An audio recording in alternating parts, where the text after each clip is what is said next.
Donc ces escaliers comptent 187 marches. Alors là, en une seule nuit, ça risque d'être compliqué. Bon, bien évidemment, ça n'a pas été fait par nous le Corse non plus. Hein.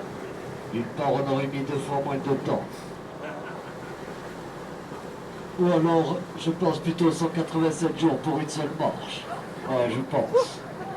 En réalité, ces escaliers ont été taillés au fil des années par les moines franciscains. Et ils se sont donc servis de cette faille naturelle pour réaliser ces escaliers. Donc là, 187 marches d'une hauteur de 30 à 40 cm et d'une largeur de 1,50 m. En gros, il faut être en forme olympique pour aller là-bas. Moi, je les vois très bien ici, ils sont magnifiques. Bon, en plus, j'ai la chance de les voir plusieurs fois dans la journée, donc ça, c'est parfait. Juste au-dessus la haute ville de Bonifacio. Elle a été construite en 833 par Boniface II, comte et marquis de Toscane. Placée à une hauteur de 70 mètres environ. Certaines constructions ont été faites sur un porte-à-faux allant de 10 à 15 mètres. Donc là, bien évidemment, toutes ces maisons sont bien habitées actuellement. Pour ma part, hein, j'ai préféré le maquis, avec les chèvres tranquilles au calme. Ouais, beaucoup mieux là-bas.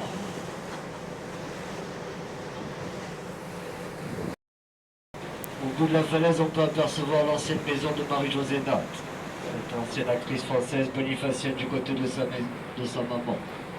Voilà.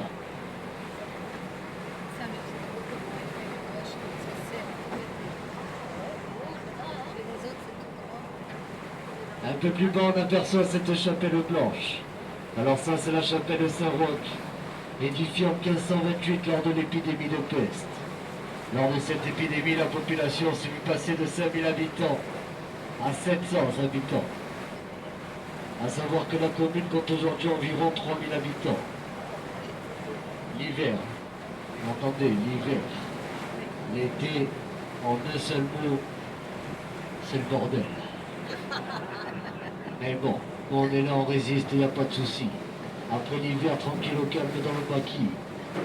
Chasse, pêche, apéro, sieste, pétanque et dodo. Et le lendemain recommence. Chasse, pêche, apéro, sieste, pétanque et dodo.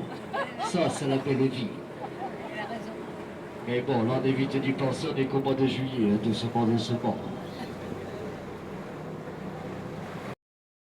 Appelé le grain de sable en bonifacien Dieu grosse, qui signifie le gros doigt, le pouce.